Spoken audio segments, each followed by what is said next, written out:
JT Show. What's going on, you sexy beasts, and welcome to another episode of the Smash JT Show, my weekly episodic adventure talking about divisive issues in the video game industry and beyond sometimes. It airs every Friday, 8 AM Pacific, 11 AM Eastern, and without further ado, let's just jump right into it. Kicking off this week, we have a pretty interesting situation developing with Ninja and how he explained that he doesn't want to stream with women.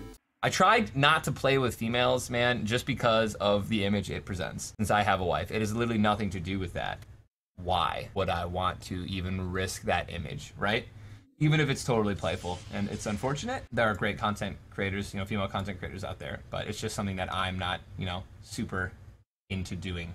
Initially, after watching this clip, it was innocent enough, but then I went to Twitter to see how people were reacting to it, and I was a little bit surprised. It really split the fan base, and people who were looking at this from one side of the story where women should be put on the same level as men when it comes to Twitch streaming, and then you had the other side of the story where Ninja's allowed to play the game however he wants and whoever he wants to play it with, and he shouldn't be judged for making comments being fearful that by playing this game with women it would create drama and controversy where it couldn't impact his personal life and change the complexion of his own relationship. In speaking with Polygon, Ninja had revealed that the reason he doesn't stream himself playing Fortnite with female streamers is because it invites far too much gossip and quote-unquote clickbait articles.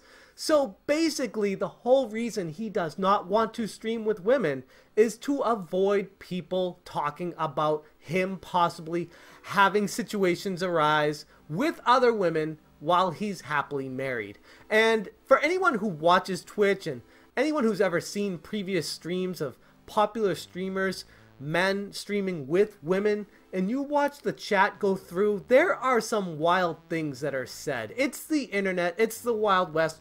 People are allowed to have their opinions in this world and say whatever they want, but it invites a lot of controversy, and I can see where Ninja's coming from on this. And anybody who's coming at him, upset at him for putting women at a lower level than men and things like that, I don't really feel like that argument has any place here. Now, I definitely think it is a thorny situation where it's really a no-win. No matter what he does, people are going to get upset at him. I've even seen people write things like, he shouldn't have even talked about this topic. He should have just avoided it altogether. That way, there wouldn't have been an issue because he wouldn't have brought it upon himself. But I look at this as a good job, Ninja. You brought up this topic to say this is what's going on and this is why, in case any of you guys ever have any questions going forward. It's full transparency, and he's letting people know exactly what's going on. And really, at the end of the day, that's all people should really want out of somebody in the first place. Now, this could be taken to other arguments like clubs that only allow men and not women and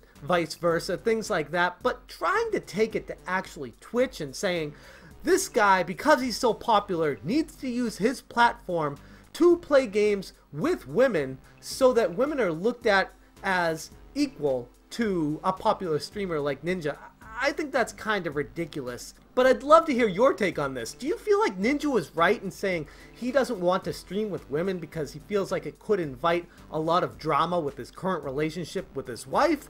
Or do you feel like he should have used his platform to be the bigger man and actually raise women up to his level, saying we're all equals here? I'd be fascinated to hear what you have to say about that. And for this week's smashing video of the week, we have the Grumpy Munchkins with his video detailing the KSI Logan Paul boxing match.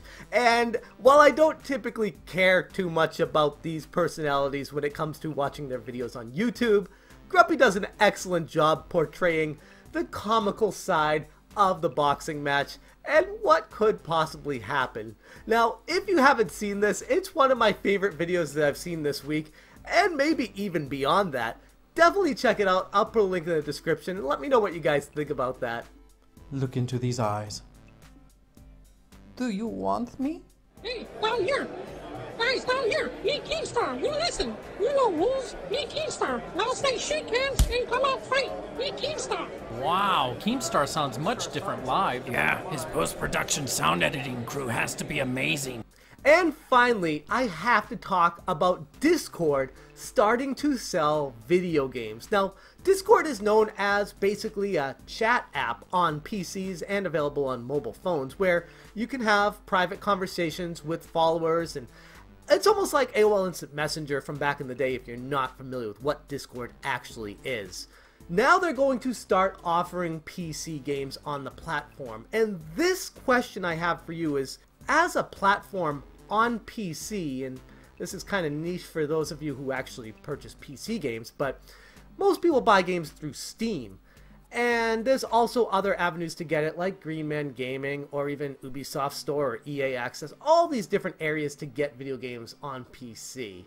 Now Discord is going to be open up their own site to sell video games, and I wonder, is this going to be a good thing? Increased competition, more different places to find video games to purchase and enjoy on your PC?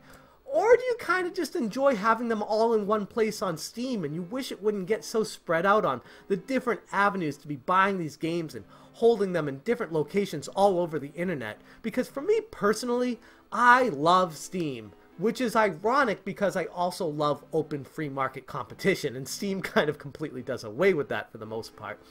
So for this instance, simplicity and ease of access and finding my games, I like having them all in one place on Steam. Now that Discord's going to be opening up their store and having a platform to play their own games, I don't know if I'm really interested in going down that avenue of having more games in a completely different location where I just enjoy having them all on Steam in the first place. But be interested on your take on that. Do you enjoy having different places to find your games, or do you like having them all in one place? And that's where I'm going to end this week's episode.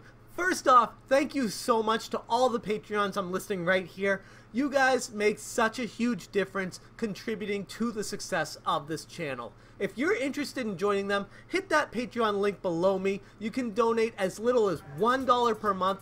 Every little bit helps. If you're still not subscribed to the channel, hit the subscribe button and the bell for notifications. And if you missed last week's episode, I'm going to put it right there. That's all I got for you guys today. Thank you so much for watching, and you stay sexy.